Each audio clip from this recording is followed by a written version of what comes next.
I'm Rebecca. I'm Caitlin. I'm Nessa. This is the Family Showdown!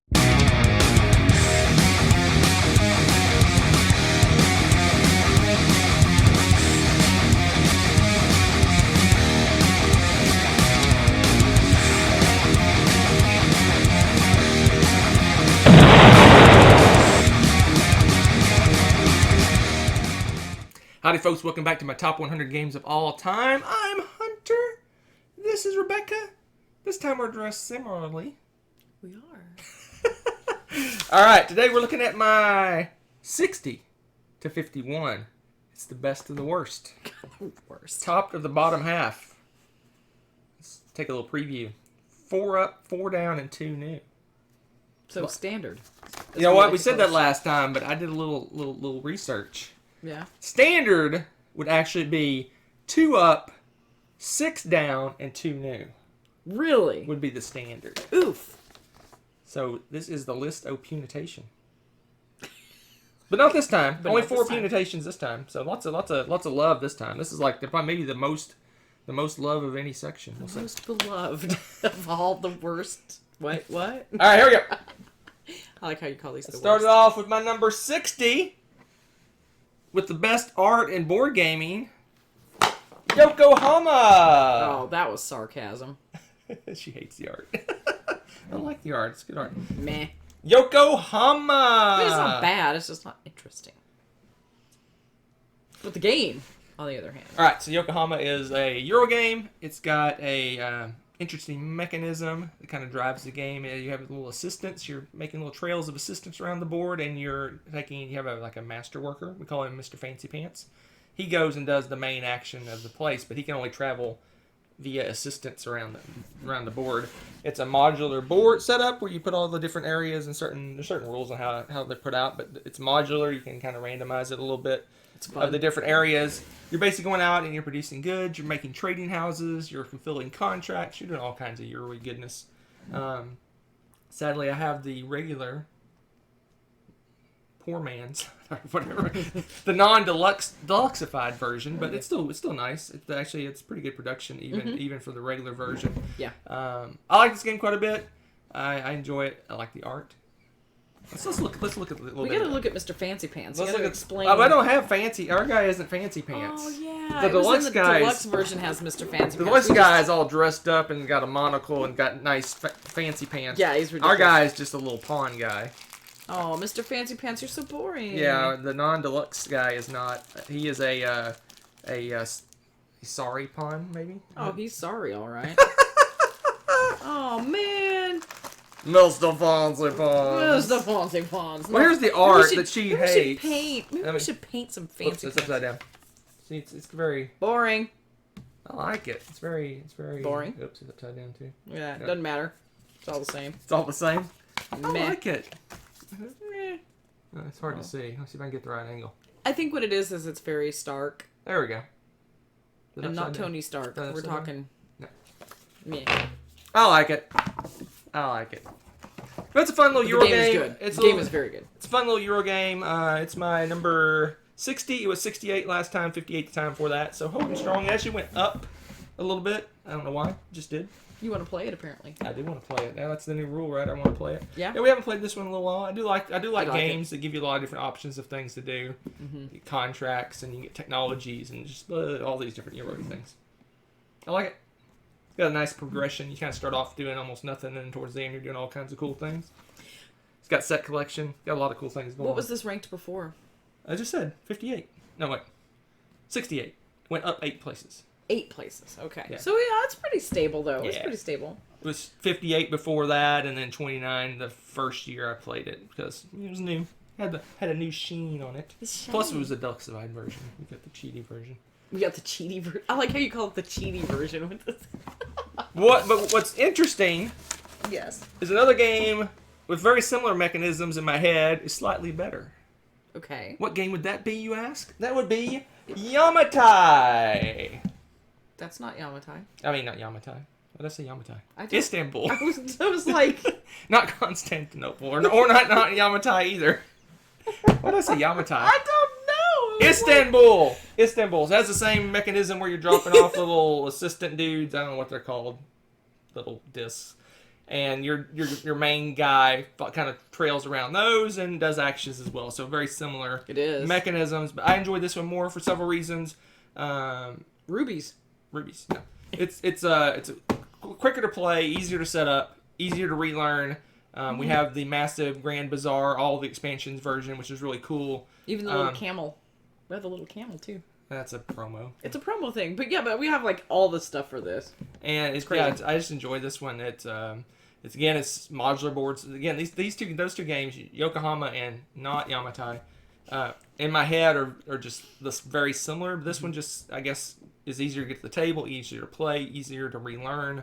So that gives it a slight leg up, a camel leg up on Yokohama. But I like this one. Again, you're traveling over the board. It's basically a race to collect a certain number of rubies. There's all sorts of different ways you can get rubies in this game with the expansion. You need coffee and gambling and trading and all sorts of different little things you can do to earn rubies in this game. And it's just like, you kind of look at the board, how it's set up and what's close to other things and how things interact and go, okay, this is my plan. And then you go and do it.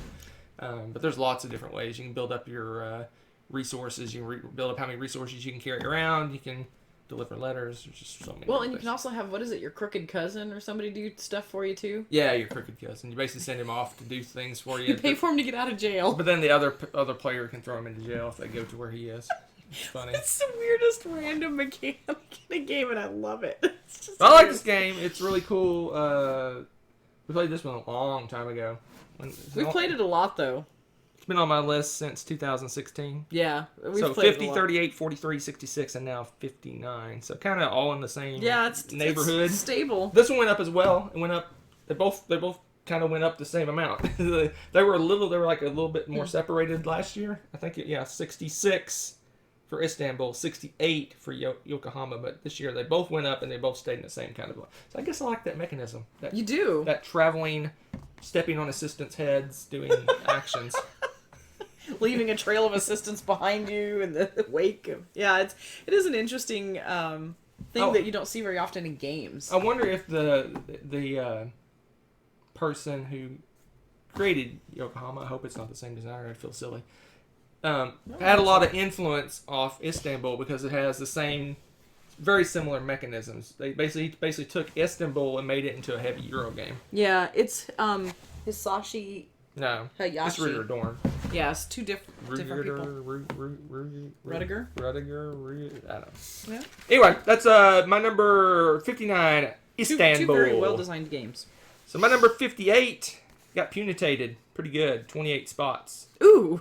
Reason it got punitated is it just doesn't hit the table because it's a massive long game. It's a massive relearn. Rebecca won't admit it, but she doesn't like it near as much as I do. And that is... I won't admit it.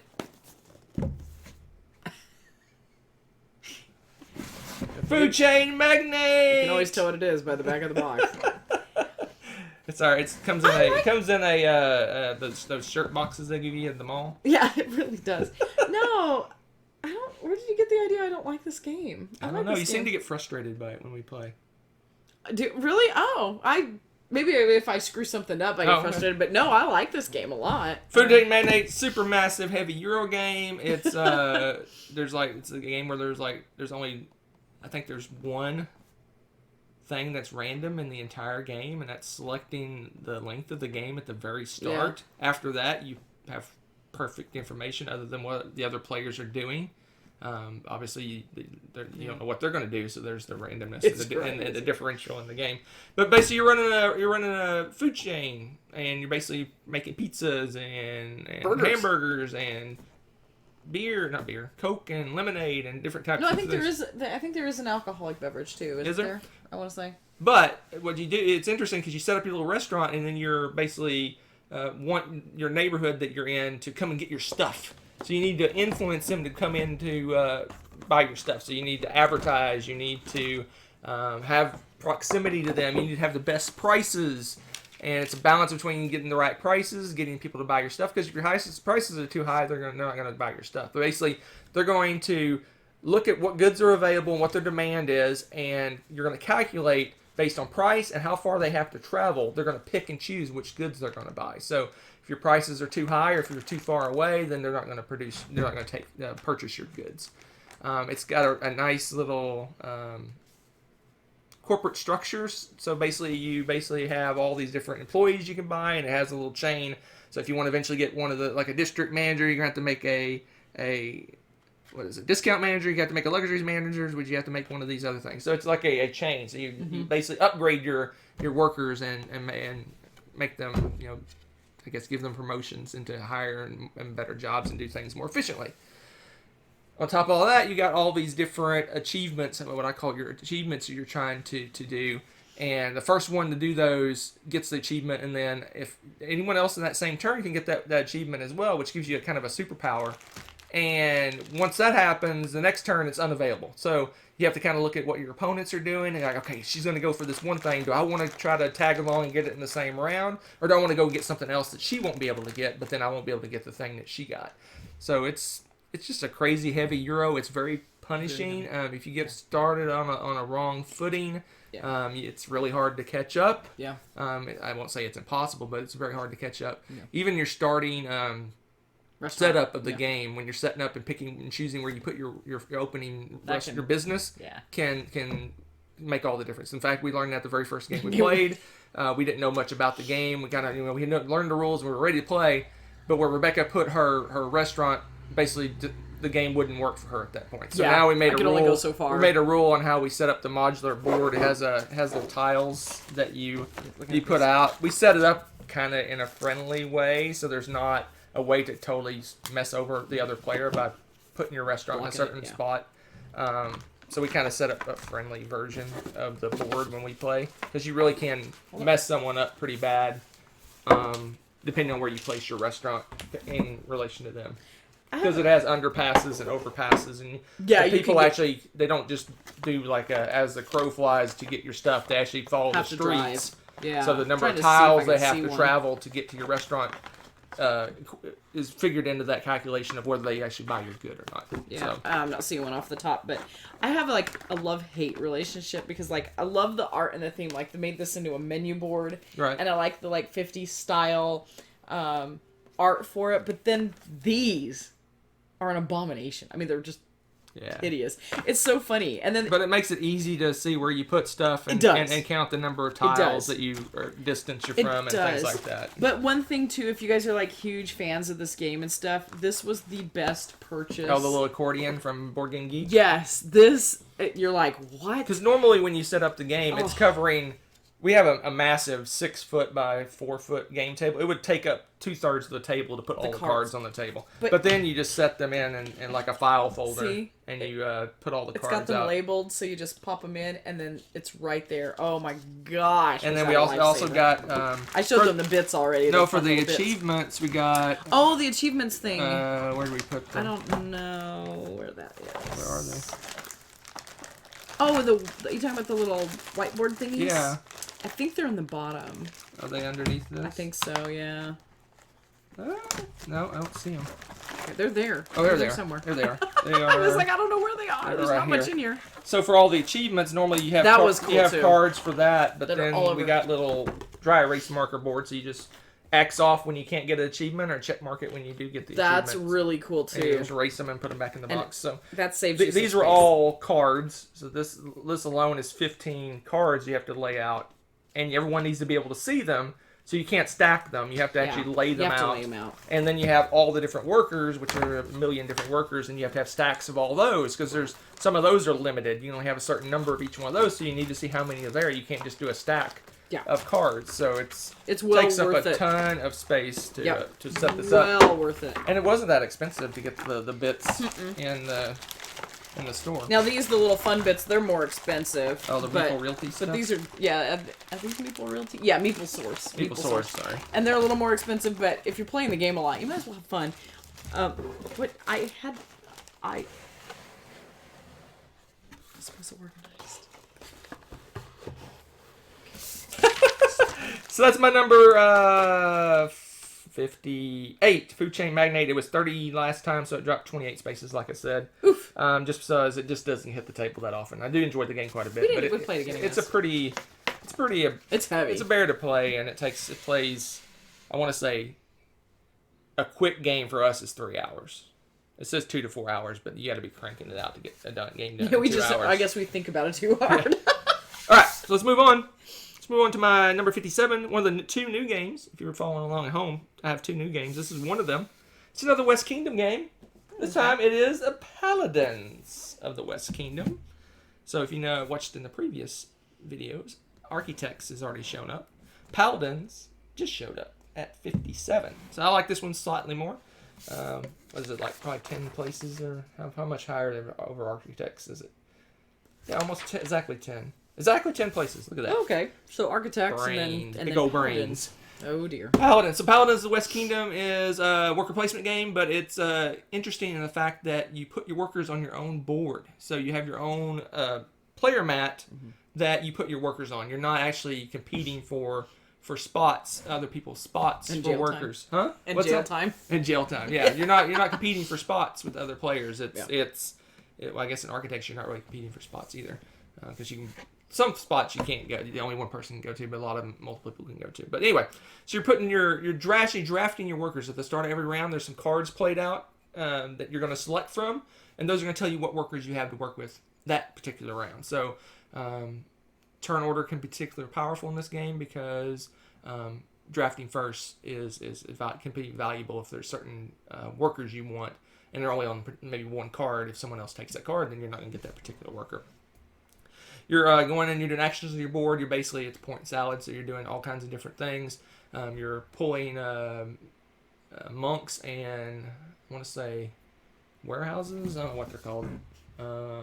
Outposts off your board and putting them on a shared board. Yeah. And that's where the kind of the player interaction happens, is there's a shared board where you're putting your monks and outposts on, and those give you benefits. So if you want certain benefits, you're kind of racing the other players to grab those particular benefits. You're going up on a track, you're getting better at different things, attacking, and I don't know what all the different things you're going up on. There's 3 different stats: red, yellow, blue, I think, are the colors. We just go by colors. You're going up on these stats, and those make other actions more powerful, and some actions you can't take, you can't do unless you have a certain level in those different tracks. So very point salad, lots of things going on, but I particularly like the fact that it's kind of your own little worker placement puzzle that you're doing in your own world, and you're not necessarily, staring at a spot hoping that no one takes it from you, because you actually have your own area and you decide what you want to do based on the workers you're able to get.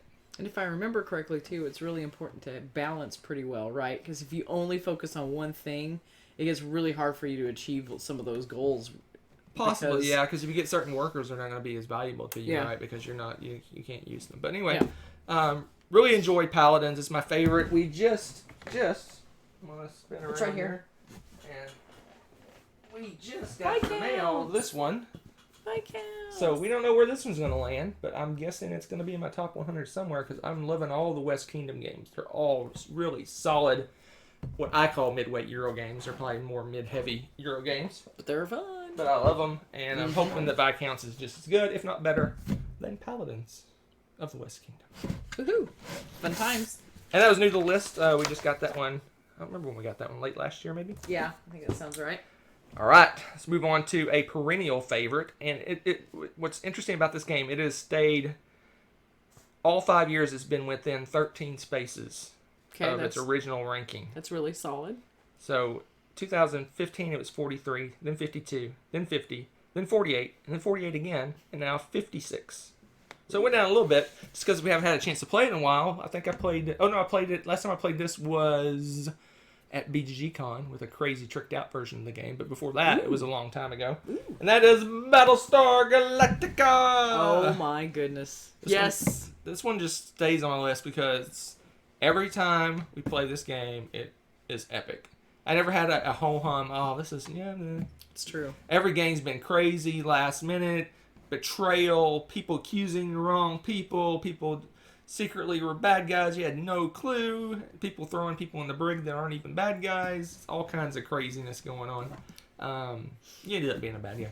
I was not that game. So I love it. It's a social deduction game. So a certain number of the players are Cylons, bad guys, and you're voting on different things that are happening. You're trying, basically, the Cylons are attacking you. You're trying to escape. So you put you're in a spot. All these things attack you. You try to fight them off as best you can until you can jump further ahead.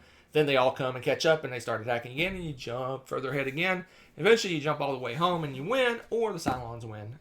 About halfway through the game, the bad guys get some reinforcements. They get more bad guys, and it's just a really fun game. It's very a lot of accusations being thrown, a lot of questioning every little thing, because there's continual voting and things going on that you're constantly questioning. A lot of it's secretive, so you don't know exactly who is. If a mission completely fails, you know that obviously there's a bad guy, but who is the bad guy? And then you're asking a lot of questions, and it's just a really fun game. It's very thematic, super in your face, attacky, accusatory. Is what I'm looking for. Just a really fun game. I love it. It's probably gonna stay on my list forever, just because I love this game so much. I don't even have the fancy expansions or anything. The base game is fine by me, but I do enjoy the expansions, parts of the expansions. But there it is, Battlestar Galactica. Sadly, it's out of print. Sadly, it will probably never be in print ever again. Sadly, the price is going up on this in the secondhand market because it will never be back in print again. That's crazy. Yeah. Well, supposedly it'll never be back in print. That's the rumor anyway.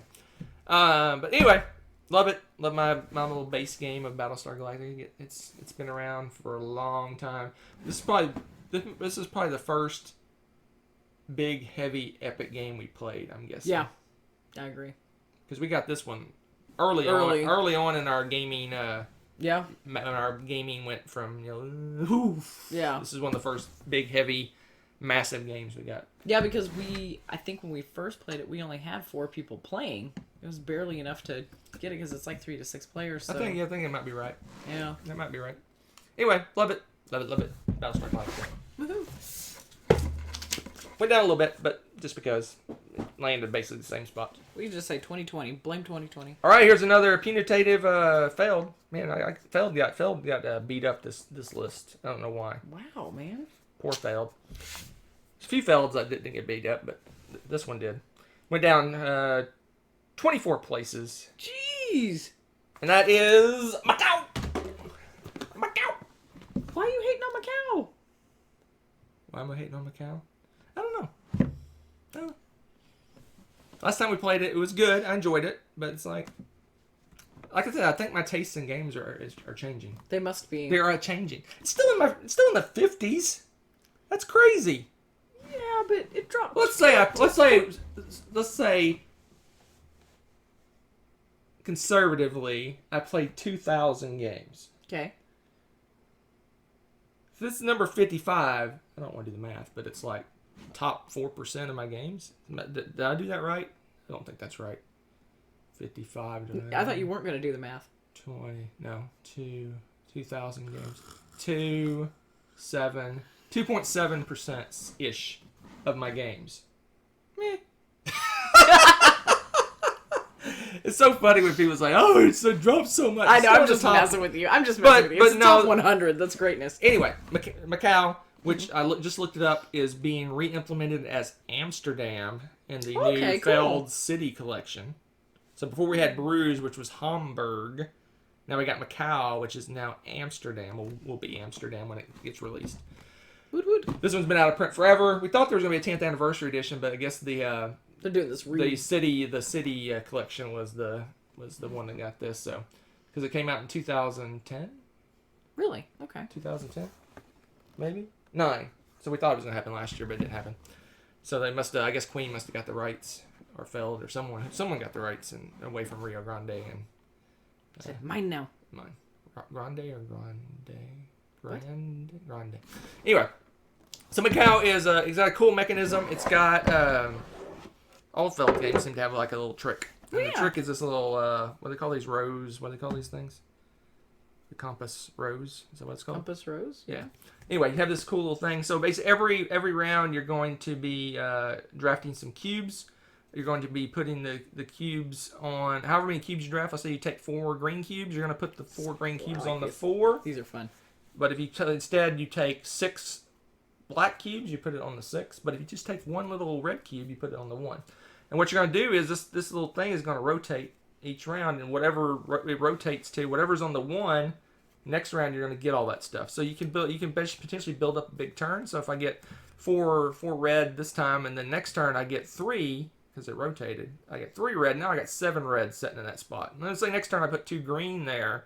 And the next turn I put 1 black. Then when boom, I get all those cubes on when they all hit at the same time. So yeah, but the problem is if you do all that, that means later on you probably have nothing somewhere. Right, so you have to pick and choose. You kind of build. There's different ways to do it. You can build up a massive turn. You can build consistent turns. But anyway, use those cubes to take various actions. They basically drive what you can do. The different color cubes. You're basically you're basically drafting cards, and then you have to play certain types of cubes, combination of cubes to get those cards. You also have to pay combination of cubes to get certain items off the board.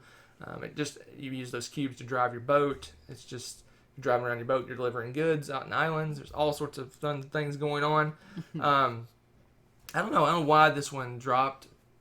I guess just in my head, I'm liking other ones better, but I enjoyed this one quite a bit. It seems like always just basically you have a certain number of cards you can draft, and you have to purchase them. If you don't purchase them, then you get punitated. So it seems like the whole game you're struggling to get rid of all your cards, and it seems like that's driving more so. It feels like this is one of those games where I wish it was either longer. Or you feel like you're accomplishing. It feels like you don't accomplish much in this game. I wish you could deliver more goods and get more things and accomplish more. It seems like you're just okay, what cubes do I need to get this card done? Oh, I need 2 red. Okay, I need to draft some reds. I can see that. It just seems like you're face down trying to figure out which cards. Maybe that's just because I'm not good at the game. Because the cards when you do draft the cards and buy them, then that gives you a superpower and a combination and makes some actions more effective. So it kind of builds on itself by doing that. Yeah. So, but it seems like for me, maybe like I said, maybe I'm not very good at the game. I'm always face down going, okay, which cards can I buy and get finished before the end of the game? It seems like that's my mindset rather than, okay, what goods can I get? What can I deliver? Yeah. What can I do? Yeah. I guess I'm not good at Macau. That's why I don't like it. I think I'm pretty good at it. I'm just talking smack. Or reverse smack, I guess it would be. Reverse smack? Anti-smack. Anti-smack. Anti-smack. Anti-smack is just a compliment. Anyway, it's a great game, and look into Amsterdam when it comes out. If you want looking to get Macau. Macau! Alright, so way back in the Wayback Times of the introductory to this video, I discussed the fact that I allowed you, the people, to vote on certain aspects of my top 100. One of them is all my 18xx games will be ranked separately. So we arrived at the first, but maybe not the last, 18xx game. Wow. Okay. This one is the one that was on my list the previous 2 years. It was the placeholder for all the 18xx games I played because it was my favorite at the time. And that is 1846, The Race for the Midwest. Make sure I said the title right. 1846. So it was my number 67 last time, 19 the time before that, all the way up at 19. So it went up 13 places, but it's nowhere near where it was in 2018. Here's story time. So the very first 18xx game I played was 1846. And I was blown away. I'm like, wow, this is the most amazing thing since sliced bread. Well, 18 games were better, but you know what I mean. Really enjoyed the play. I think I actually won my very first game of 18xx. Anyway. So I had a good play, I had a good time, I knew what was going on. For whatever reason, it was clicking, everything was flowing, I was having a great time. Having a great time. Fast forward to the next time I played the game, I got completely and totally annihilated, trounced, and killed at 1846. That's why it dropped. It dropped because you lost? Well, no, I just didn't have a good time.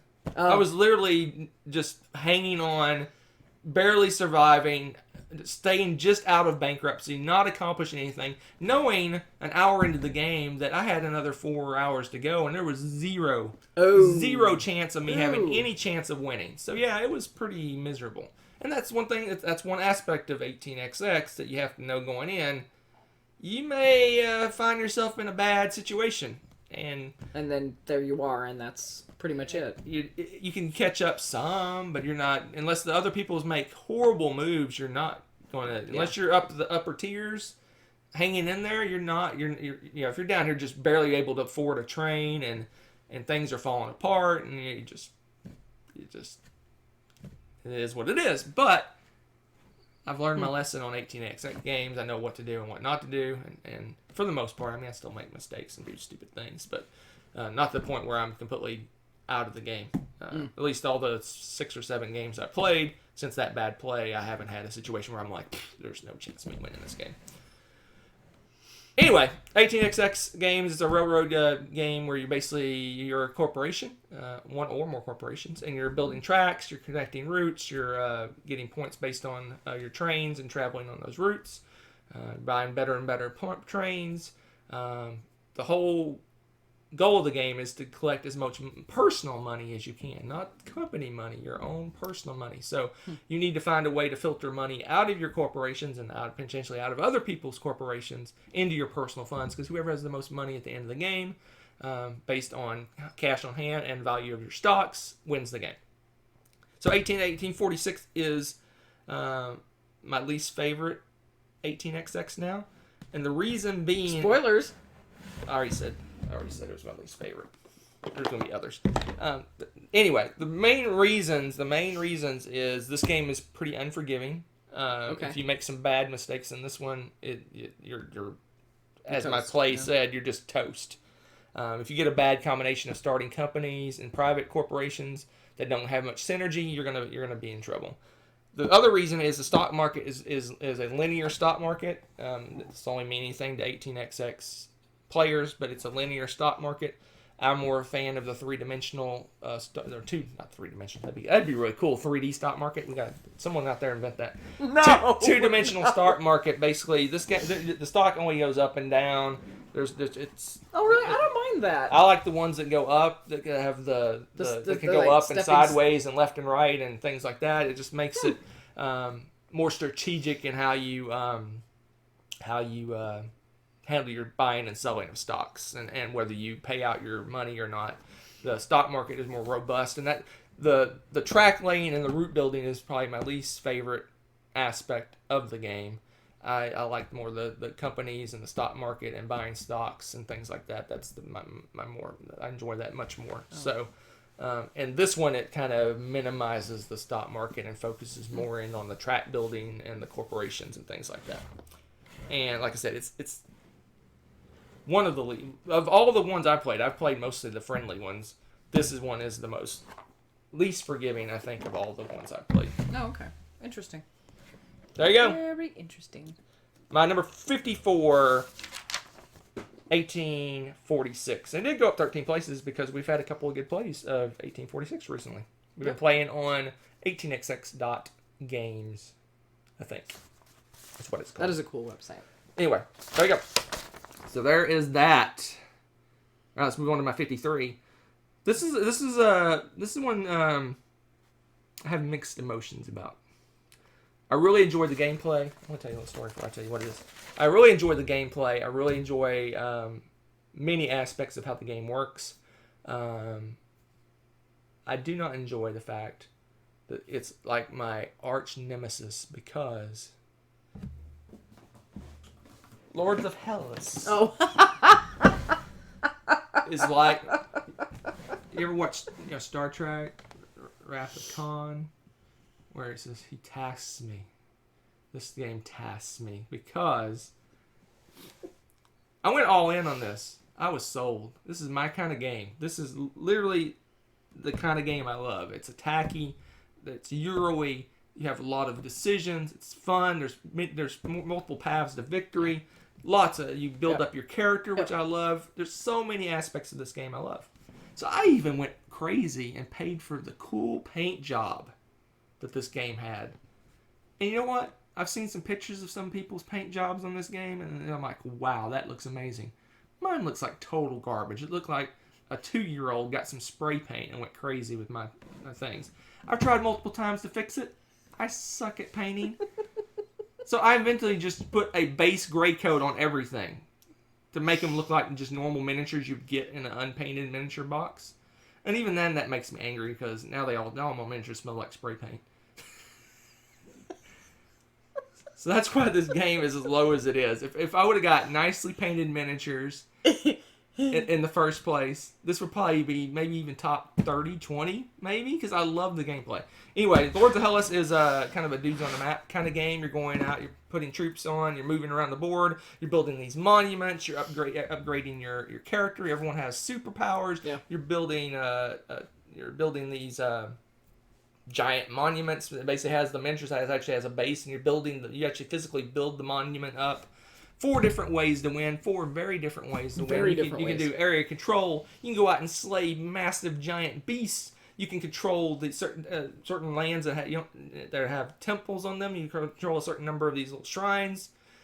You win the game, and once one of the monuments is built, it's kind of an end game trigger for like maybe time. So the game won't last forever because if no one else comes, because you could have back and forth on all those things potentially, except maybe the monsters. But when a temple is built, once whoever controls that, when a monument is completed to full, whoever controls that after a certain number of turns, I think it's 3 turns, they win the game as well. So if their monument finishes, then it's just everyone converges on that. It's a free for all. Trying to take control of that area or finish up one of the other ways to win. Love this game. So many cool. You can collect artifacts. I love so much about this game, but looking at the game triggers you. Literally, this game triggers me. It makes me angry. I have to show off some of these amazing miniatures. The miniatures are actually insane. Well, no, I meant the paint job, but the miniatures are amazing too. Oh, hold on. Are you being sarcastic then? Is this? No, I'm saying the miniatures are amazing. The paint jobs are horrible. Yeah. So hold on, give me a second. Hold on, I got everything for this, like I said. So let's just pull out one of these miniatures. There's the amazing paint job. I don't know. You can't see it there.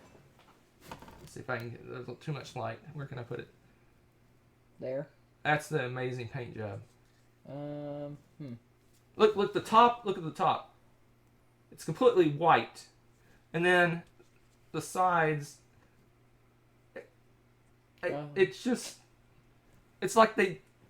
Anyway. Maybe some people think that looks nice. I think it looks like complete garbage. And I tried painting them. I tried doing a wash on them. I've tried everything. I've rebased them, put a base coat on them, tried to do things with them. Finally, I just said, forget it. I just got gray primer and just sprayed them. The ones that I messed with. Yeah. So now my main box, which has the base game in it for the most part, smells like paint. It'll do less so, but they look nice. But now, my miniatures, which don't... This is what my miniatures look like. It looks like something you would get in a generic game. I just painted them gray, which I probably end up doing with most of them.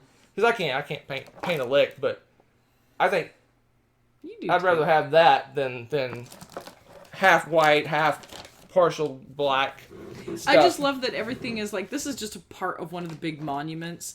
And I really love the way the monuments come together to be giant, because they're just over the top huge. Put pieces together to but build they monuments. look like a really cool like giant start off, like when you start the game, they, this is what's on the board. Just the base. And then you build and it it's just, I don't know, I really like the premise for that. And I'm not usually a fan of the huge, big throwdown Amerithrash kind of games, but the different paths to victory and stuff are there's so cool. One of their amazingly painted green miniatures. I don't know if you can tell. It's green with white highlights. I don't even know what that is.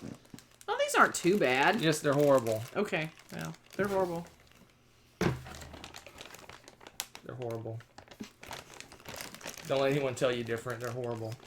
I would have just rather had them unpainted. I should laugh, but I've been living through this the last few months. I haven't opened this game since the last time I did this top 100 list. That's how much this game irks me. Which stings because it's fun to play. But I do rate it highly just because it's an amazing game to play. It is really fun. The game is good. Oh, get these out of here. Good game. They're in the way now.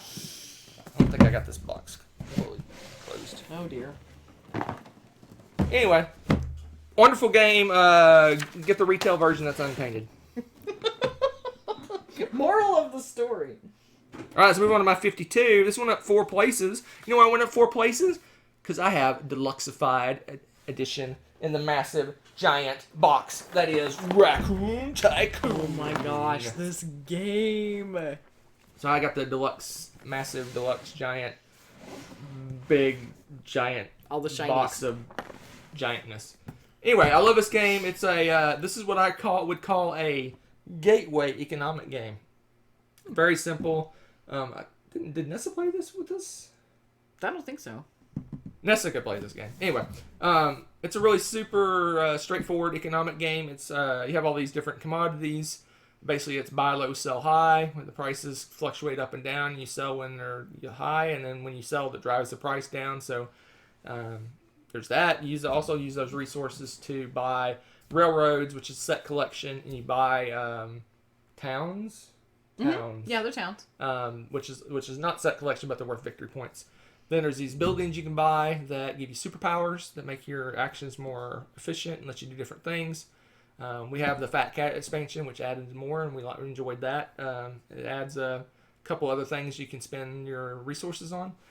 But the driver in this game, again, is the commodities moving up and down, but also auctioning. It's an auction game. So when you say, I want to buy this railroad, then you say auction it up, and then you do bidding and see who gets the railroad. And it's all for victory points in different ways. The main way to score victory points is set collection on the railroads, collecting the towns, and then some of the buildings give you points as well. But really straightforward. But it teaches you some of the mechanisms that you use in the heavier Euro games. The whole the price of a commodity moves up, but then when someone sells, it drops. So it's a whole, when do I sell? Do I sell now? Do I wait and hope that the price goes up more? Gives you that kind of stock market-y feel that you see in a lot of the heavier economic games. Plus the art and the components for this, and without it even being the deluxe edition, they were really nice. The art's amazing for this game, but with the deluxe, oh my goodness, it's over the top. Oh, the coins have moved. Here. So we got the crazy deluxe edition. Look at these. I just love these big coins and the.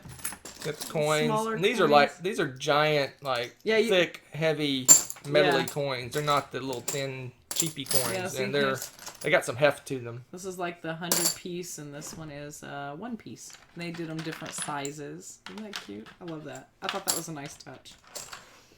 But we love this game. Again, it's a great, what I would consider a gateway economic game. If you're interested in jumping into stock market-y type games, this will get you the feel of a stock market game without a real stock market, where you're not, where it's commodity. The insert for this is pretty nice too. I mean, honestly, just us moving it around. The only thing that moved a little bit were the coins, and that's because they're so flat. And we store it vertically. So yeah, it's funny when I lift up the insert, it actually bends because the coins are so heavy.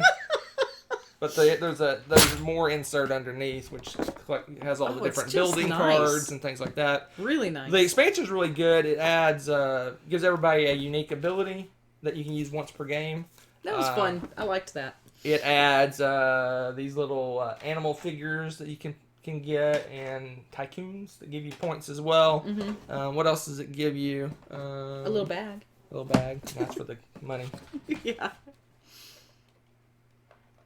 It's amazing that this plastic holds up under the weight of those coins, honestly. There's got to be we need to balance that better. Worth of coins. Yeah, it's... Anyway, I love it. It's one of my favorite what I consider a light economic game. One of my faves. It is. It's you don't need really all this fanciness and craziness. The base game itself is really, really good. It is. It's really nice. The component quality for the base game is really nice too. It's just this is over the top, crazy nice. That's my number 52. It's 56 last time, so it went up a little bit due to coins. I don't know. All right, so the last one for this list, number 51. If you remember the way back time when we started, I said there's 2 new games. We only listed 1. Here's the other one. It's all the craze. All the cool kids are playing it. Are they? And that is Smartphone Inc. Smartphone Inc. I love this game. I recognize that guy. Didn't you dress up as him once or something? Huh. Smartphone Inc. This is a heavy economic game. I consider it mid to heavy, but this would probably be heavy for most people. You're basically a smartphone company. You're going out and you're producing phones, and you're sending them out to various markets across the world. You have to, you start out with a certain area that you have ability to sell in, and then you can, through actions, branch out and open branches in other areas of the world where you can sell for your phones as well. But it's got lots of interesting mechanisms, but the one I find most interesting is the way you produce goods and select your actions. Let's see if I can get to where that is. There's so much stuff in this game was interesting. It was not what... I don't know what I was expecting, but it wasn't what I was expecting. So you have these, I think they call them pads. That's why the dude's holding a pad on the front. You have these little pads that you start out with. And they're two-sided. So there's symbols all over these. Yeah. And what these are is you're selecting what you're going to be doing for your turn with these two pads. You can flip them over. You can turn them any way you want. You even going to overlap them. And the number of squares you can overlap 1, 2, 3, or 4 squares. However many squares you overlap is your base goods production. So if I overlap 4 squares, I'm going to produce 4 goods. There's ways to increase that through other abilities and upgrades and things like that. But that's your base production. So if I want to do lots of different actions and make my actions more powerful, I don't overlap as much, but I'm not going to produce as much goods. So there's a balance there. And again, it's figuring out, okay, what actions do I want? What price levels do I want? How many goods do I want to produce? What actions do I have access to? So it's a whole puzzle of how do I do my little tablets. And it actually, one of the things you can get in the game is little symbols that are like these symbols that you can put on top of to cover up. So you see there's a lot of open areas. I can get another symbol, maybe one of these purple symbols, and I can put it in an open area and add and increase the power of that action. So many cool things. If you like economic based Euro games, you need to play this game. It is really solid. I really enjoy it. It really was. Even has a little solo mode. This is the solo mode guy. I don't know. That solo mode guy's creepy. But the board, it's really cool. The Arcane Wonders version. I don't know about the other versions, but the board is really cool because it's crazy thick. It's double layered, so you have places to put tiles, and I don't know if you can see it, but there's little slots you can put cubes in that actually keeps those from moving around. It's a really cool game. I enjoyed it quite a bit. It's earthquake zone friendly. Is it? Yeah, pretty much, yeah. It's funny. Anyway, there it is. A great, amazing, what I consider a midweight Euro. It's a 90-minute game. Yeah, it's got the magic number, right? 90 minutes. Plays 1 to 5. As far as I know, it plays well at all player counts. I don't know if it's a good solo game or not. I'll never know that. Has I didn't pull them out, but it has nice little. Again, this is the Arcane Wonder version. I can't speak for every version of the game. Has nice little player component holders that actually you utilize those in the game. You're actually moving the components from different compartments as part of the game process, which is really cool. It kind of drives how the game works. So anyway, that is my number 51, the best of the worst. Smartphone Inc. Wow, I'm impressed that this leaped up so high. I really like that game, and I'm ready to play it again. I want to try it with more players. I think it'd be more interesting. Oh, yeah. It'd be more competitive. Most economic games are that way. The more people you have, the more people you're competing with in the market. True. It makes it more interesting. True. Although we still interacted. No, it was great. It was interesting. I think it blocks off certain areas of the world that we can't go to or something. I think it makes it difficult to do anything in those areas. It makes it not worth your time to go to certain markets, so it tightens the board up. Yeah. That's it. My 51. All right. Let's preview the next list. Okay, what do we have? The worst of the best is coming up. 50 to 41. Okay. Almost a standard list. Pretty close. Probably the closest I'm going to get to a standard list. 3 games went up. Okay. 6 games went down. What? 1 new game in the next set of 10. Yay. We'll see you next time.